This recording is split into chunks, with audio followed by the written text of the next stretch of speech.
Craig Waddingham moves on. But how about this for a match? Yeah, this is the match that everybody wants to see. Yeah, absolutely. I think coming here, that this is when Shane was added into the lineup at the last tournament, and with everything that Justin's done, this is definitely one that people wanted to see, and we've got it here. Yeah, it's actually kind of a wild thing that we didn't get it in Iowa.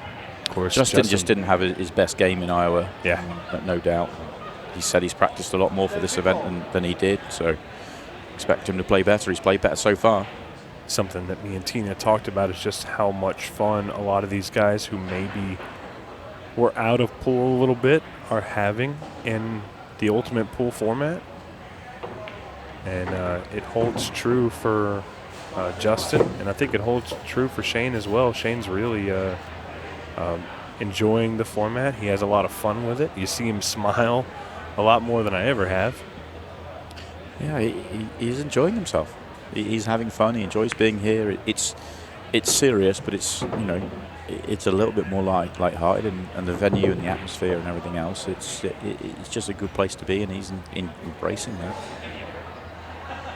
And it's it's a game that he doesn't get to play very often. I mean, he loves 8-ball, and he gets to play it here, and he gets to play an exciting version of it.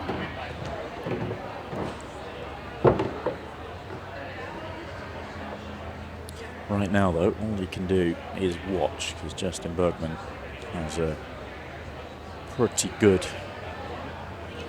layout here to finish off.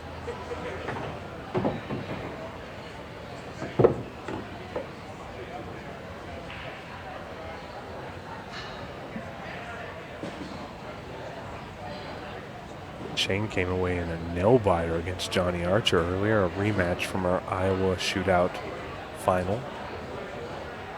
Just came out ahead 6-5. He's going to have another brawl on his hands with the Iceberg Justin Bergman.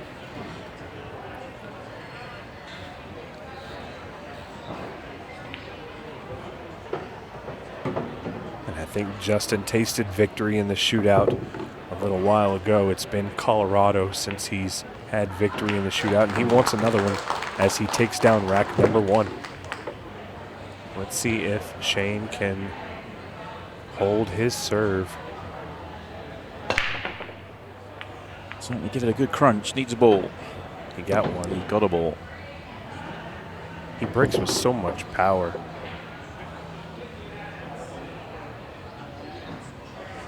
Really gets those balls moving. Haven't seen him attempt a cut break to try and make the 8-ball, though. No, he was doing that a lot, wasn't he, in Des Moines? Not so much here. Really wants to take the 7-ball.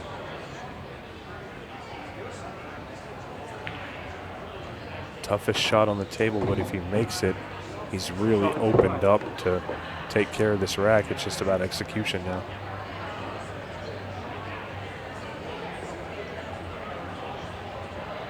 Yeah, they are all there, so it is just about connecting them and executing, as you say. And every match is new and fresh. Just get yourself going in the match.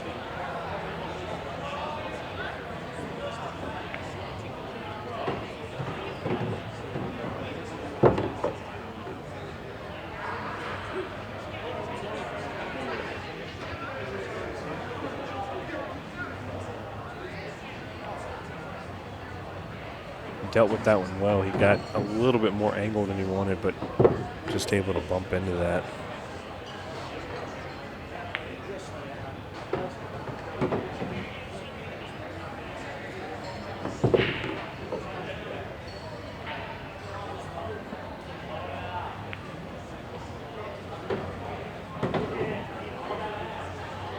Yeah, very smooth.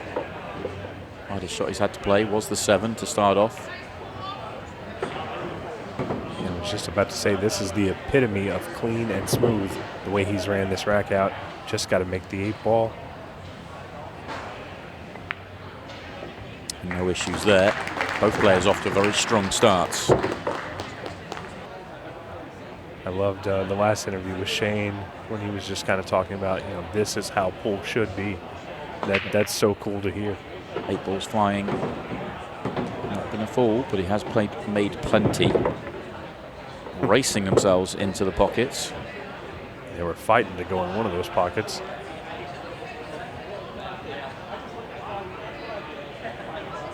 Five different balls tried to go in that right side pocket.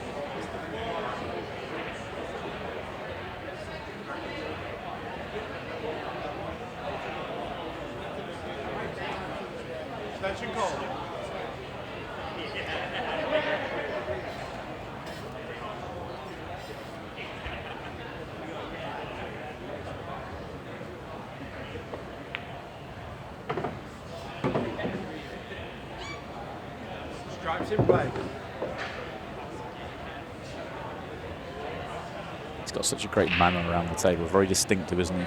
You can just always know it's Justin, the way he goes about it. Great mannerisms. It's all about that kind of rhythm, isn't it, and feeling it. It's really, really cool to watch. Yeah, I see a lot of Justin Bergman in the young man, Mr. Shane Petrick. He has a very distinct lineup on the ball. His pre-shot is the same every time. Justin does it the same way, and it's always fun to watch Justin.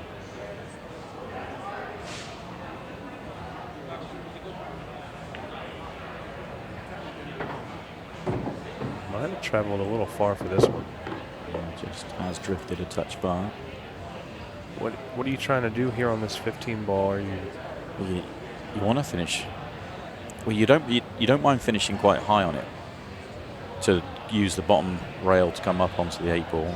Could finish. So you've got quite a lot of margin of error. He's going to go the other way around. I assumed he was going to go up top left, but he's left too much angle, which is why he hasn't done it. Takes the little bump on the 2 ball. Yeah, that's a good shot. That wasn't the way he was originally planning.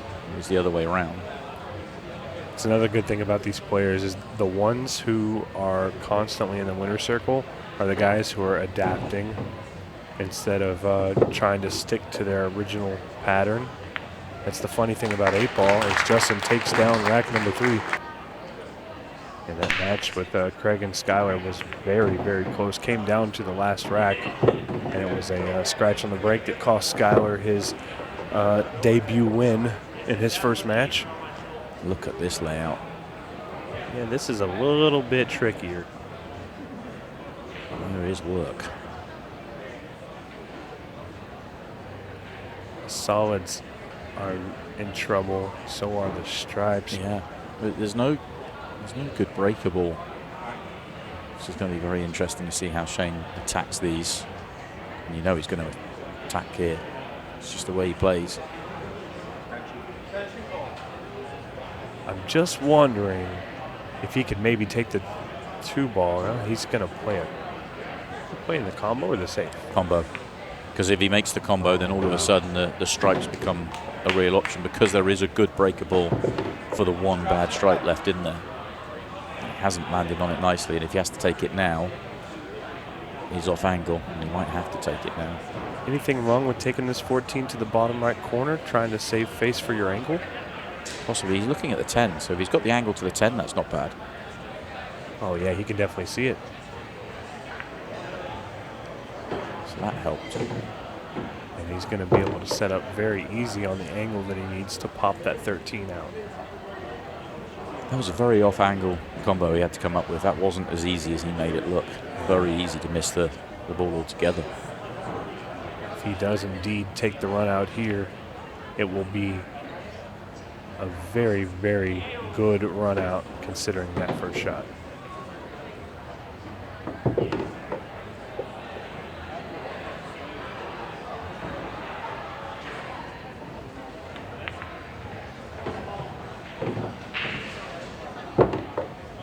It's not ideal,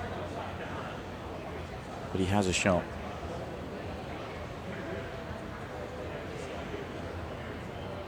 And the question is, can he leave himself for that top right corner for the 14? He can. And he has.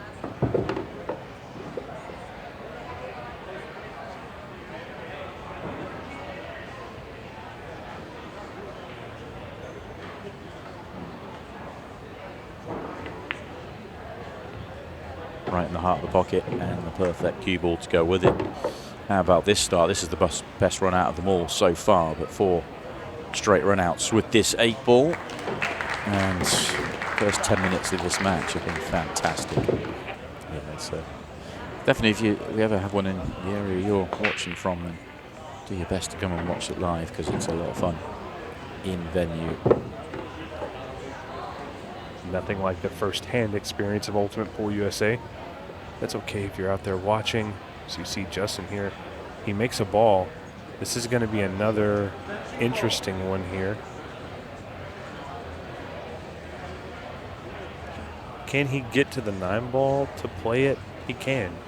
So there's a little bit of room there, right? A little bit. It's all going to depend on these first 2 or 3 shots.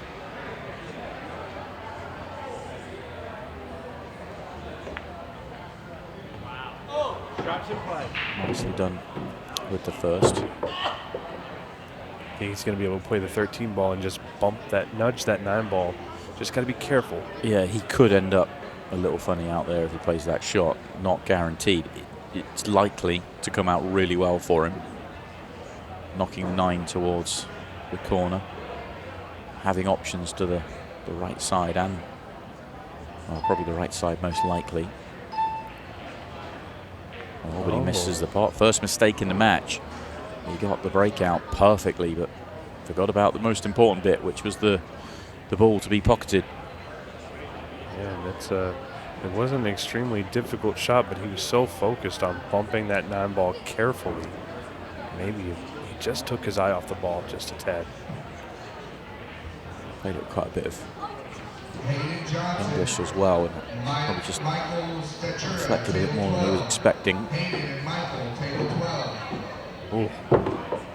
He snuck away with one there. That could have ended up really bad. Really bad. Still got a little bit of trouble here with the 3 and the 4. He can break that out right now, but I'm not quite sure what the right way to break it out is.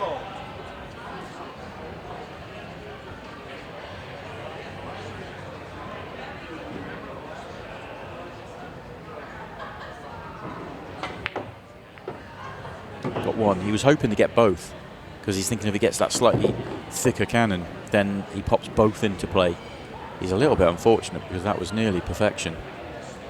But he's landed okay to have another angle to break out. Decided he didn't need to. Just wondering if he thinks he can slide this 3 past, not past the 9, but kind of follow it in. No, I think the reason he didn't go into it there, because he could have gone into it, but he would have been going into it from the middle of the table, is he'd be knocking it down towards the corner pocket that is covered. Whereas now he's thinking about trying to go into it from underneath. Coming off that side rail and kind of pushing it up coming table. in, taking the 4 and coming 2 railed into the 3 and pushing it up the table was what he was thinking. He obviously didn't like the angle because he's gone away from it, but he definitely lined it up.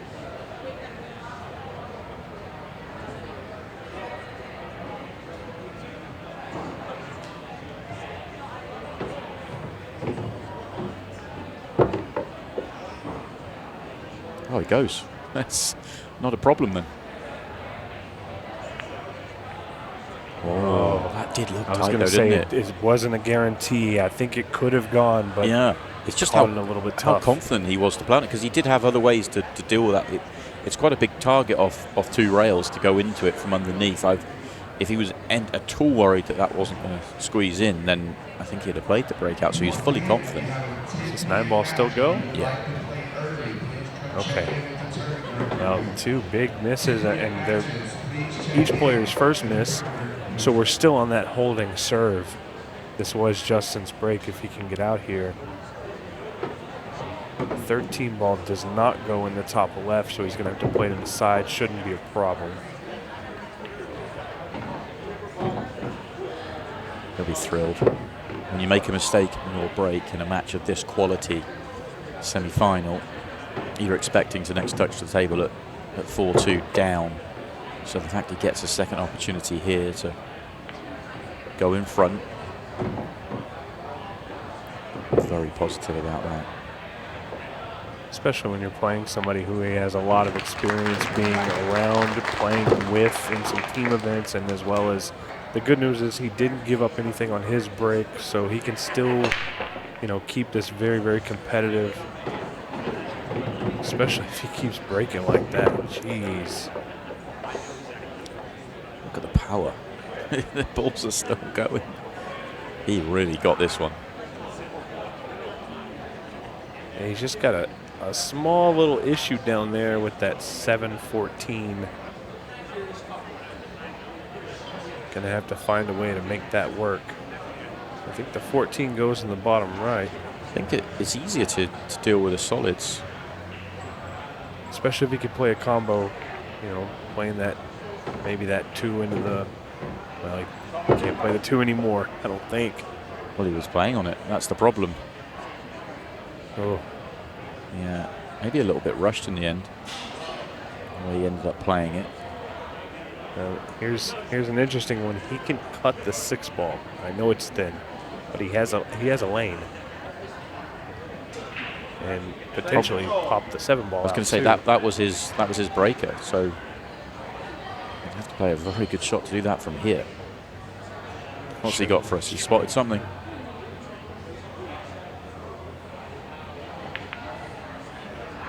He's trying to play that combo down, and I think he felt good about it with where the 14 ball is. If he leaves the cue ball on the bottom rail, you never really feel great about it when Justin Bergman's at the table.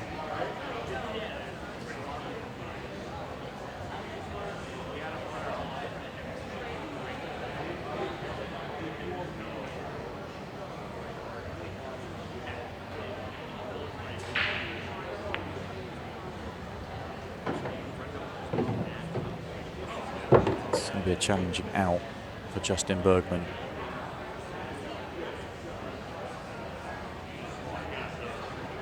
When we were originally talking about the rack, I do believe that the 14 goes in the bottom right, and you could use the 10 to just roll up. It is very tight, though. Oh, that's all changed. Tried to rearrange it. It's not gone to plan. Didn't quite get into where he wanted to. He was a little bit out there.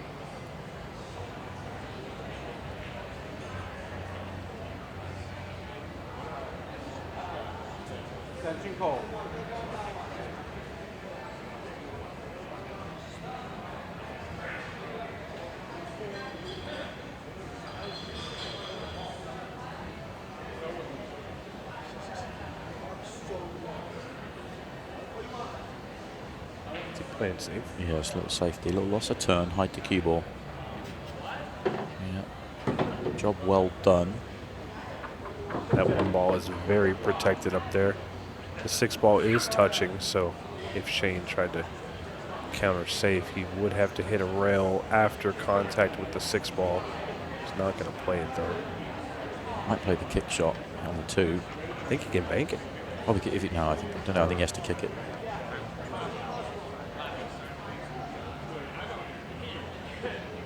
Might be able to cut it. Might be able to cut all the way up. He could see enough to bank it. Just doesn't get the line right. Yeah, but it was all about cue ball control, I think, there. He would have been happy for it to go in, but look at the cue ball, because if it goes in, he's got an angle he can work with up the table. And if it doesn't, he leaves Justin in a tough spot. Does this 14 go through the gap? There's no way. Justin's going to have a look. It does. How crazy is that?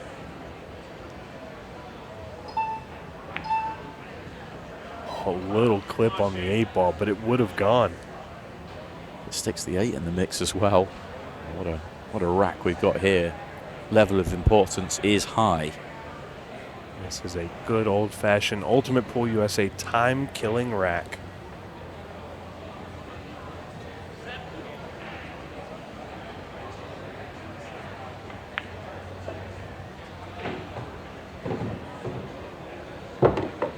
Happy. It's gone a bit too far. Probably about 6-8 inches too far on that one. The scary part about this is just moving your cue ball towards the 8 ball.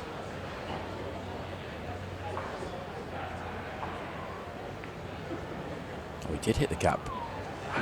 That is brilliant. Didn't look like it was on. That's why he was shaking his head. That was an excellent recovery shot. 8-ball goes in the top left. SVB can still hold on to his break serve. It's going to be a good 8-ball if he makes it. Very thin cut.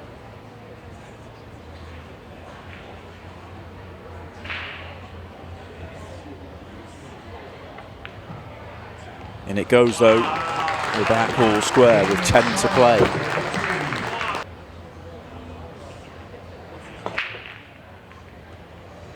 More movement on the 8-ball. Doesn't threaten on this occasion. He makes a couple of balls. What we haven't seen from Justin in this match that we've seen in a couple others is that 8-ball going into the pocket, golden break, and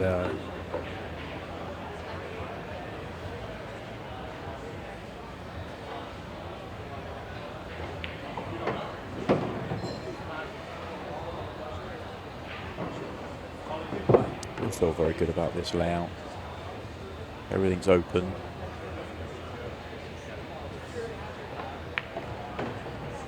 there's not much that can cause a problem. You can kind of almost see his thinking around the table here.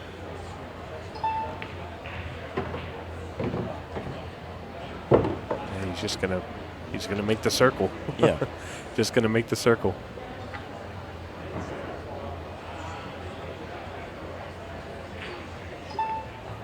That's when you know you've got a good layout and you just don't have to do much.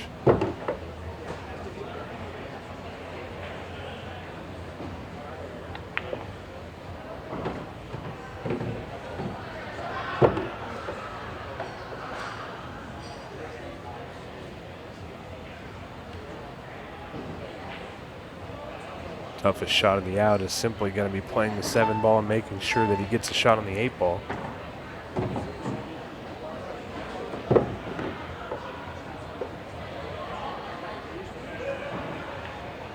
And he is able to make the 7. Just needs to make the 8 here. There it is. It is 4-3 Justin Bergman. With 8 minutes left, SVB breaking. Crunching break again. I almost feel like that one might have been just a little bit too powerful. Kind of. He's got a layout he'd be happy with. I'm not sure. I mean, solids might have been his choice, but he may not have a good first option. But I don't think stripes are too bad. Bit more work at the top end.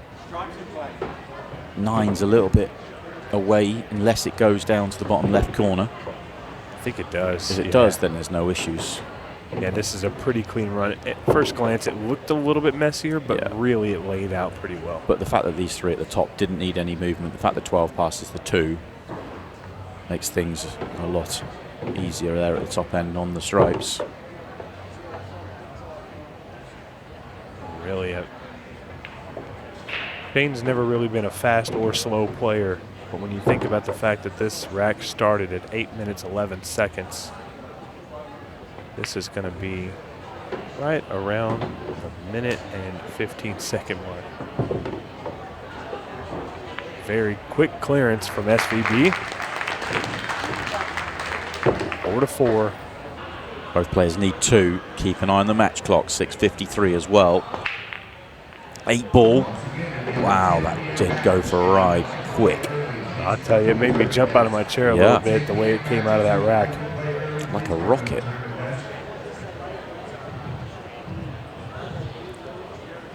He's made another ball and the solids look good. I think he'd have no issues if he'd decided to go stripes as well. I think the combo's fine top right. He's gone for the solids.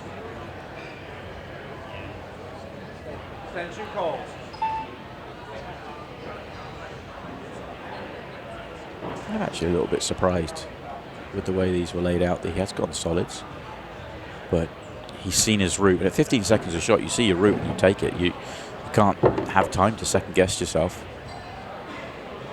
I'm not saying he would have done. It's just you've just got to flow. Just take what you see.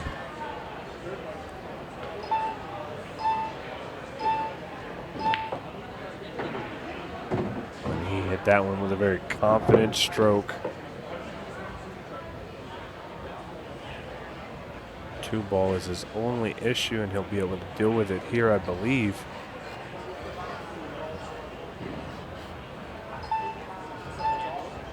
And just going to take his medicine, leave himself a little bit tougher of an angle.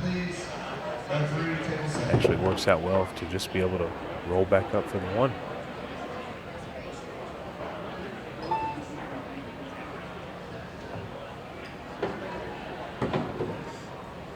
He's got such good cue ball. Absolute perfection there. Quarter turn low of straight. Exactly what he wanted. And no mistakes with the easy 8-ball. This will be his last break of the match. 8-ball. 8-ball. Not going to reach. Oh, look at this. Oh, my word. There's 4 stripes on the table. Thought there was 3 for a second. Oh, man.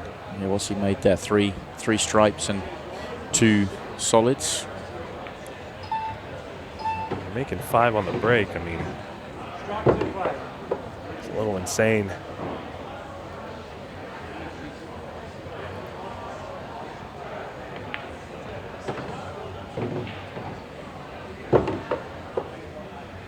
He needs to just be careful to not follow this ball in. You don't want the 9-ball to fall too. And it has. He's okay. Oh, he came out okay. Yeah. Very good shot there. Yeah, very quick and easy. Or certainly made to look easy. But 8-ball. Didn't move it first, got a little kick. You get a ball down. looks like he's got a challenge in the top right corner of the table. Yeah, I think the 1-ball plays, the 3-ball does too. And your stripes are a little messy, but do you have an opening shot? Maybe the 3-ball on the solids? I was thinking stripes may be the option, but he's looking solids as well. I think that 9, 14, 15 is just a little funny. It looks like a 3-ball combo would have been fine there, but he's gone solids. Solids in play. Lovely opening shot. And the 2-ball passes the 10-ball, I believe, so no issues really there. This is a tough one here. Cue ball, where's it going? Ball's okay. Riding his luck on that one. But I think it's going to work out for him. He's got a really nice setup here to just kind of stop.